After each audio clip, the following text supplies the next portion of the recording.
നമസ്കാരം. 9-ാം തീയതിയാണ് ഇലക്ഷൻ നടക്കുന്നത്. ഇനി 3 ദിവസമുണ്ട്. 6-ാം തീയതിയായി. ഈ 3 ദിവസത്തിനുള്ളിൽ വലിയ അട്ടിമറികളൊന്നും നടക്കാൻ പോകുന്നില്ലെങ്കിലും ചില കാര്യങ്ങൾ വിളിച്ചു പറയേണ്ടതുണ്ട്. അത് ഇപ്പോൾ മത്സരിക്കുന്ന ചില സ്ഥാനാർത്ഥികളാകുമ്പോൾ അവരെക്കുറിച്ച് ജനങ്ങൾ അറിയണം എന്നുള്ളതാണ് എൻ്റെ തീരുമാനം. ഞാൻ മുമ്പും ചെയ്തിട്ടുണ്ട്, ഇപ്പോഴും അത് ചെയ്തുകൊണ്ടിരിക്കുന്നു. കാരണം ജനങ്ങൾ തിരഞ്ഞെടുക്കപ്പെടുന്ന ആളുകൾ പറ്റിക്കപ്പെടരുത്. ആ പറ്റിക്കപ്പെടാതിരിക്കണമെങ്കിൽ നമ്മൾ സത്യങ്ങൾ വിളിച്ചു പറയണം. ഈ 3 ദിവസം കൊണ്ട് മുമ്പ് ജനങ്ങൾ തീരുമാനിച്ചിട്ടുണ്ട് ആരെ വിജയിപ്പിക്കേണ്ടെന്ന്. പക്ഷേ അവരെ ധാരണയാണ് അവർ നല്ലവരാണെന്നുള്ളത്. അല്ല എന്നുള്ള കാര്യമാണ് ഞാൻ ചില ആളുകളെ കുറിച്ച് പറയുന്നത്. അതിലേറ്റവും പ്രധാനപ്പെട്ട ഒരാൾ മുൻ DGP ആയ ശ്രീലേഖ IPS ആണ്. ഞാൻ കണ്ടിട്ടുള്ള ഏറ്റവും വലിയ തട്ടിപ്പുകാരിയായ പബ്ലിസിറ്റിക്ക് വേണ്ടി ഏത് വേഷവും കിട്ടുന്ന ഒരാളാണ് ഈ ശ്രീലേഖ IPS എന്ന് പറയാൻ പറ്റും. അവർ തിരുവനന്തപുരത്ത് ഡാൻസ് കളിച്ച് പോകുന്ന ദൃശ്യമാണ് ഞാൻ വീഡിയോയിൽ ആദ്യം കൊടുത്തിട്ടുള്ളത്. എന്നാൽ അവർ ഡാൻസ് കളിച്ച് പോകുന്നത് ഒരു 5-അംഗ കുടുംബത്തിൻ്റെ കൊന്നിട്ട് ആ ശവത്തിൻ്റെ മുകളിലൂടെ നെഞ്ചത് ചവിട്ടിയിട്ടാണ് എന്ന് പറയാൻ പറ്റും. അത്രയും ക്രൂരമായ കൃത്യമാണ് ഒരു 5-അംഗ കുടുംബത്തോട് അവർ ചെയ്തിട്ടുള്ളത്. പ്രത്യേകിച്ചും ഒരു നാരായണ നമ്പൂതിരി, അതോടൊപ്പം അവരുടെ മകൾ, അതേപോലെ ഭാര്യ, അതേപോലെ 2 ചെറിയ കുഞ്ഞുങ്ങൾ, ഇവരോട് ചെയ്ത പാതകം. നാരായണ നമ്പൂതിരി വെറും ഒരു നമ്പൂതിരി മാത്രമായിരുന്നില്ല, ഒരു പൂജാരി കൂടിയായിരുന്നു. കവിയൂർ കേസിൽ കൊല്ലപ്പെട്ട ഈ 5-അംഗ കുടുംബത്തെ കൊന്നത് ആണ് എന്ന് എനിക്ക് ഒരു പോലീസുകാരനാണ് എനിക്ക് എഴുതി അയക്കുന്നത്. ആ പോലീസുകാരൻ ഇതിൽ ഇൻവോൾവ് ആയിരുന്നു. ആ പോലീസുകാരനെ അടക്കമാണ് ഇതിൽപ്പെട്ട കൊട്ടേഷൻ ടീം ഇവരെ കൊല്ലാൻ വേണ്ടി പറഞ്ഞയച്ചത് കവിയൂരിലെ ആ വീട്ടിലെത്തിയ ശേഷം ആ നാരായണ നമ്പൂതിരിയുടെ മൂത്ത മകൾ 15 വയസ്സുള്ള സുന്ദരിയും നർത്തകിയുമായ ആ പെൺകുട്ടിയെ ബലാത്സംഗം ചെയ്തത് ശ്രീമതി ടീച്ചറുടെ മകനാണെന്നുള്ള വിവരമാണ് ഈ കത്തിൽ പറഞ്ഞിരിക്കുന്നത്. എനിക്കൊരു കത്ത് വന്നതിൽ കൃത്യമായി പറയുന്നത് ഞാനടക്കമുള്ള സംഘത്തെ കോട്ടയം പോലീസ് സൂപ്രണ്ട് അടക്കമുള്ള ആളുകൾ ചേർന്നാണ് പറഞ്ഞയച്ചത്. ലതാ നായർ ഈ വീട്ടിലാണ് താമസിച്ചത്. അതിന് കാരണം കിളിയൂർ കേസിൽ പലർക്കും കാഴ്ചവെച്ചു. അവസാനം അതിൽ പ്രതിയായിട്ടുള്ള ലതാ നായർ ഒളിവിൽ പോവുകയാണ്.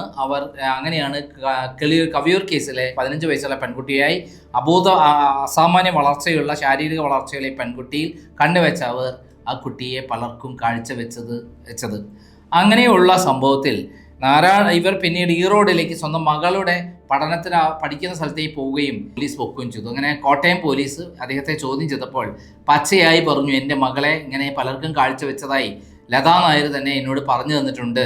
അതിൽ കോടിയേരി ബാലകൃഷ്ണൻ MA ബേബിയുടെ മകൻ, കോടിയേരി ബാലകൃഷ്ണൻ്റെ മകൻ സജീവ് നന്ദ്യാട്ട്, അങ്ങനെയുള്ള ജോയ് ആൽക്കസ് തുടങ്ങിയുള്ള ആളുകളുടെ പേരാണ് പോലീസ് ഓഫീസറോട് പറഞ്ഞത്. കോട്ടയം പോലീസ് സൂപ്രണ്ട് CID സുരേഷിനോടാണ് പറഞ്ഞത്. അദ്ദേഹം അപ്പം തന്നെ അപ്പോഴത്തെ SP ഗോപിനാഥനോട് പറയുന്നു. ഗോപിനാഥനാകട്ടെ ഇതിൽ ഇൻവോൾവ് ആയിരുന്നു. ഇവരെ അടക്കമുള്ള ആളുകളുടെ പേരുകൾ ഈ നാരായണ നമ്പൂരി പലരോട് പറയുമെന്ന്, അവസാനം ഇവർ കുടുങ്ങുമെന്നും, സ്വന്തം മകളെ പീഡിപ്പിച്ച ആളുകൾ ഇന്ന ആളുകളാണെന്ന് പോലീസിനോട് കുടുങ്ങുമെന്ന് മനസ്സിലാക്കിയ അവർ തീരുമാനിക്കുകയായിരുന്നു കൊല്ലാൻ വേണ്ടിയിട്ട്. അങ്ങനെയാണ് കൊന്നതിന് ശേഷം അത് ആത്മഹത്യയാക്കി ചിത്രീകരിച്ച പോലീസ്. അത് ആ സമയം മുതൽ ആരാണ് അന്വേഷണ ഉദ്യോഗസ്ഥ? നമ്മുടെ DGP ആയ അന്നത്തെ DIG ആയ ശ്രീലേഖയായിരുന്നു. ശ്രീലേഖയുടെ കീഴിലാണ് അന്വേഷണമെല്ലാം നടന്നത്. ഈ കൊലപാതകത്തെ ആത്മഹത്യയാക്കിയതും വേറെ തന്നെ.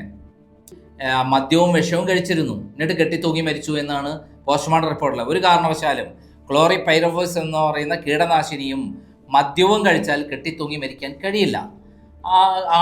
തളർന്നു പോകും. കൈ പൊക്കാൻ പോലും കഴിയാത്ത ഒരാൾ എങ്ങനെയാണ് കെട്ടിത്തൂങ്ങി മരിക്കുക? അപ്പോൾ അതൊരു കൊലപാതകമാണ്.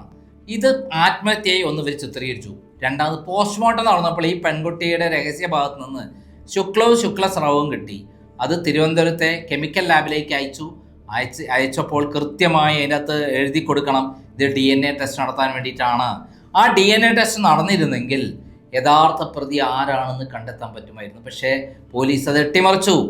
കൃത്യമായി അന്ന് ആരാണെന്ന് കണ്ടുപിടിച്ചവർ ഇതിൽ ഒരാളെ അറസ്റ്റ് ചെയ്തിരുന്നെങ്കിൽ ആ ആൾ വഴി ബാക്കി എല്ലാവരെയും പിടിക്കാൻ പറ്റും. ഏത് രാഷ്ട്രീയ നേതാവാണ് എന്നുള്ളത് കണ്ടുപിടിക്കാം. ഈ സമയത്താണ് കിളിയൂർ കേസിൻ്റെ ജാമ്യാപേക്ഷയുമായി ഹൈക്കോടതിയിൽ കേസ് പരിഗണിക്കുക ജസ്റ്റിസ് ബസന്തിന് ഈ പറയുന്ന പെൺകുട്ടിയുടെ ഒരു സുഹൃത്ത് ഒരു കത്തയക്കുന്നു. അതിൽ ഈ പെൺകുട്ടിയെ ലതാ നായർ പലർക്കും കാഴ്ചവെച്ചതിൽ ഒന്ന് കോടിയേരി ബാലകൃഷ്ണൻ്റെ മകനും ബിനീഷ് കോടിയേരിയും, അതേപോലെ എം.എ.യുടെ മകനും, അതേപോലെ കോട്ടയം പോലീസ് സൂപ്രണ്ടും ഇതേപോലെയുള്ള ആളുകളാണെന്ന് പറഞ്ഞിട്ട് ആ കത്തിൽ എഴുതിയിട്ടുണ്ടായിരുന്നു. ഈ കത്ത് ഹൈക്കോടതി എന്ത് ചെയ്തു?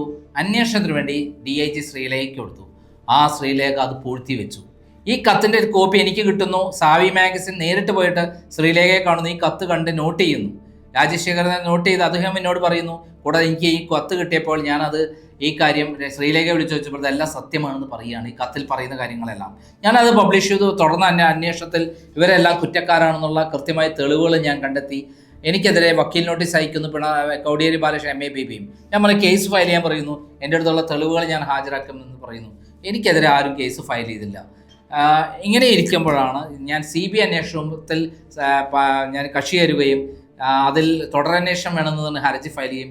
എൻ്റെ ഹർജി ഒറ്റ വാചകം കൊണ്ട് അപ്പോൾ കോടതി അംഗീകരിക്കുന്നു. കോടതി അതുവരെ എതിരായിരുന്നു. ഞാൻ പറഞ്ഞത് ലതാ നായരാണ് പ്രതിയെങ്കിൽ അവരാണോ ബലാത്സംഗം ചെയ്തത്, അവരേതാണോ ഈ പറയുന്ന ശുക്ലവും ശുക്ലസ്രാവവും ഈ പറയുന്ന പെൺകുട്ടിയുടെ രഹസ്യഭാഗത്ത് കിട്ടിയത്, അതിൽ CBIക്ക് ഉത്തരം മുട്ടിയോടുകൂടി തുടരന്വേഷണത്തിൽ പ്രഖ്യാപിക്കുന്നു.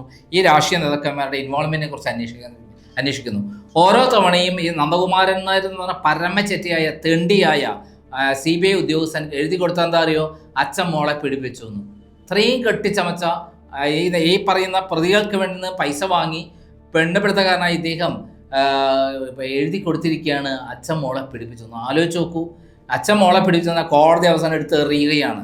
ഈ സന്ദർഭത്തിൽ ഞാൻ ഈ ലെറ്റർ DIG ശ്രീലേഖയ്ക്ക് കിട്ടിയ ഈ കത്ത് ഹാജരാക്കാൻ വേണ്ടി ഞാൻ പെറ്റീഷൻ ഫയൽ ചെയ്യാണ്. പെറ്റീഷൻ ഫയൽ ചെയ്യുമ്പോൾ DIG ശ്രീലേഖ നന്ദകുമാർ നായർ കൊടുത്ത മൊഴി എന്താ അറിയോ? അത് ക്ലിരൂർ കേസിന് വന്ന ലെറ്ററാണെന്നാണ്. എന്നാൽ അതിൽ ഇന്ന ഉള്ളടക്കമുണ്ടെന്നും ഇതിൽ കവിയൂർ കേസിൽ ഈ കുടുംബത്തെ നാരായണ നമ്പൂരിയെയും ഈ കുടുംബത്തെയും കൊന്നതും അതേപോലെ ഈ കുട്ടിയെ ബലാത്സംഗം ചെയ്തതുമായ കാര്യങ്ങൾ അടങ്ങിയ എല്ലാ വിവരങ്ങളും, ആരൊക്കെ പീഡിപ്പിച്ചു ആരൊക്കെ ഇതാക്കി എന്ന് പറയുന്ന കാര്യങ്ങളടങ്ങിയ കത്താണെന്ന് അവർ മൊഴി കൊടുത്തില്ല. അവർ കോടിയേരി ബാലകൃഷ്ണൻ അടക്കമുള്ള ആളുകളുടെ കീഴിലായിരുന്നു പ്രവർത്തിച്ചിരുന്നത്. ആ സന്ദർഭത്തിൽ അവർ തന്ത്രപരമായി എന്ത് ചെയ്തു? പിന്മാറിക്കഴിഞ്ഞു അതിൻ്റെ അകത്തുനിന്ന്. എന്നിട്ട് കോടിയേരി ബാലകൃഷ്ണനെയും MA അതേപോലെ അവരുടെ മക്കളെയും എല്ലാം രക്ഷപ്പെടുത്തി DIG ശ്രീലേഖ. ഇത് എൻ്റെ അടുത്ത് 100% കൈവശമുള്ള രേഖയാണ്. അല്ലെങ്കിൽ ഞാൻ വെല്ലുവിളിക്കാണ് ശ്രീലേഖനോട്. ഞാൻ പറഞ്ഞത് കള്ളമാണെങ്കിൽ ഞാൻ ഈ പത്രപ്രവർത്തനം നിർത്താൻ തയ്യാറാണ്. അങ്ങനെയുള്ള ശ്രീലേഖ IPS ആണ് CPM നേതാക്കരെ, അതായത് കോടിയേരി ബാലകൃഷ്ണനെയും MA അടക്കമുള്ള നേതാക്കന്മാരെ രക്ഷിച്ച അന്വേഷണ ഉദ്യോഗസ്ഥയായ ശ്രീലേഖയാണ് ഇപ്പോൾ BJP ചേർന്ന് വലിയ ഹിന്ദുയിസം പറഞ്ഞ് ഒരു പൂജാരിയാണ്. ആ പൂജാരിയെ കൊന്നിട്ടുള്ളതിൽ ആനന്ദം കണ്ടിട്ടുള്ള ആളാണ് ഇവർക്ക് എത്ര കോടിയാണ് അതിൽ കിട്ടിയിട്ടുള്ളതെന്ന് അവർ വ്യക്തമാക്കണം. അല്ലെങ്കിൽ പറയണം എന്തുകൊണ്ടാണ് അന്വേഷണം അട്ടിമറിച്ചത്, എന്തുകൊണ്ടാണ് ഈ പേരുകളിൽ കൃത്യമായി ഈ അന്വേഷണ ഉദ്യോഗസ്ഥനായ നന്ദകുമാർ നായരോട് പറയാതിരുന്നത്, ഈ കത്തുള്ള കാര്യം എന്തുകൊണ്ട് പറഞ്ഞില്ല. ഈ DIG ശ്രീലേഖയോട് ഞാൻ ചോദിച്ചിട്ടുള്ളതാണ്. ഈ കത്ത് റെഡി ഉള്ളതല്ലേ? എനിക്ക് അതിൻ്റെ കോപ്പി കിട്ടിയപ്പോൾ ഞാൻ ചോദിച്ചതാണ്. ഉണ്ട്, ഈ പറയുന്ന കാര്യങ്ങളെല്ലാം സത്യമാണെന്ന് അവർ പറഞ്ഞതാണ്. അങ്ങനെയുള്ള കാപ്പട്ടിക്കാരിയ തട്ടിപ്പുകാരിയായ അവരാണ് ഇപ്പോൾ രാഷ്ട്രീയത്തിൽ ഇറങ്ങി BJPയുടെ പേര് ഒക്കെ വിട്ട് തിരുവനന്തപുരത്ത് വട്ടിയൂർക്കാവിൽ മത്സരിക്കുന്നത്. ഇവിടെ അവരെ ഏതു വിധേനയും ജനങ്ങൾ തോൽപ്പിക്കണം. കാരണം ഇത്തരത്തിലുള്ള BJPക്കാർ മുൻകൈ എടുത്ത് അവരെ തോൽപ്പിക്കണം എന്നാണ് എനിക്ക് പറയാനുള്ളത്. അതോടൊപ്പം അവിടെ നിന്ന് K മുരളീധരനെ വിജയിപ്പിക്കണമെന്നും കൂടി ഞാൻ അഭ്യർത്ഥിക്കുകയാണ്. കാരണം അപ്പുറത്തെ CPM കാരനും അതേപോലെ BJPക്കാരിയും ഈ കാര്യം ശ്രീലേഖയും തമ്മിൽ ഒറ്റ ചങ്ങാത്തമാണ്. അതിൻ്റെ പേരിലാണ് കോടിയേരി ബാലകൃഷ്ണനെ MA രക്ഷിച്ചിട്ടുള്ളത്. CPM-കാരായ നേതാക്കന്മാരെ രക്ഷിക്കാൻ DIG ശ്രീലേഖ എത്ര കോഴ കൈപ്പറ്റി, അല്ല എന്തെല്ലാം പ്രതിഫലങ്ങളാണ് കിട്ടിയിട്ടുള്ളതെന്നും കൂടി അവർ വെളിപ്പെടുത്തണം. അങ്ങനെയുള്ള തട്ടിപ്പുകാരിയെ നിങ്ങൾ വിജയിപ്പിക്കണോ, വട്ടിയൂർക്കാവിൽ നിന്ന് വിജയിപ്പിക്കണോ വേണ്ടയോ എന്ന് നിങ്ങൾ തന്നെ തീരുമാനിക്കുക. കാരണം അപ്പുറത്ത് നമുക്ക് ശക്തനായ ഒരു നേതാവ് കൂടി ഉണ്ട്, K മുരളീധരൻ. ഞാൻ K മുരളീധരൻ്റെ പേര് പറയാൻ കാരണം അദ്ദേഹം വട്ടിയൂർക്കാവിന് ചേർന്ന ആളാണ്. അപ്പുറത്ത് CPM-കാരനെ രക്ഷിച്ച ആളാണ് BJPയിൽ നിന്ന് പ്രവർത്തിക്കുന്ന ശ്രീലേഖ. ഇവർ വേറെ എവിടെ നിന്നാൽ അവിടെ ഞാനും ഇത് തന്നെ ചെയ്യുമായിരുന്നു. ഇവിടെ K മുരളീധരൻ ഉണ്ട് എന്നുള്ളതുകൊണ്ടല്ല ഞാൻ ചെയ്തത് എന്ന് പ്രത്യേകം മനസ്സിലാക്കുക. ശ്രീലേഖ IPS പൂർണ്ണമായും ഒരു തട്ടിപ്പുകാരിയാണെന്ന് ഞാൻ 100% പറയാം. അവരെ ഒരു കാരണവശാലും വിജയിപ്പിക്കരുത്. BJPക്കാർ തോൽപ്പിക്കണം. അതേപോലെ CPM-കാരും BJPക്കാരും കൂടി ഇത്തരത്തിൽ CPM-കാരെ രക്ഷിച്ച ശ്രീ ഇതിലേക്കേ മാത്രമല്ല CPM-കാരനെയും തോൽപ്പിക്കണം, അവിടെ കെ മുരളീധരനെ വിജയിപ്പിക്കണമെന്ന് ഞാൻ വിനയപൂർവ്വം അഭ്യർത്ഥിക്കുന്നു. എൻ്റെ പ്രേക്ഷകരോട് ഈ കാര്യം വിനയപൂർവ്വം അഭ്യർത്ഥിക്കുകയാണ്. വട്ടിയൂർക്കാവിൽ നിന്ന് കെ മുരളീധരനെ വിജയിപ്പിക്കണം. നന്ദി, നമസ്കാരം.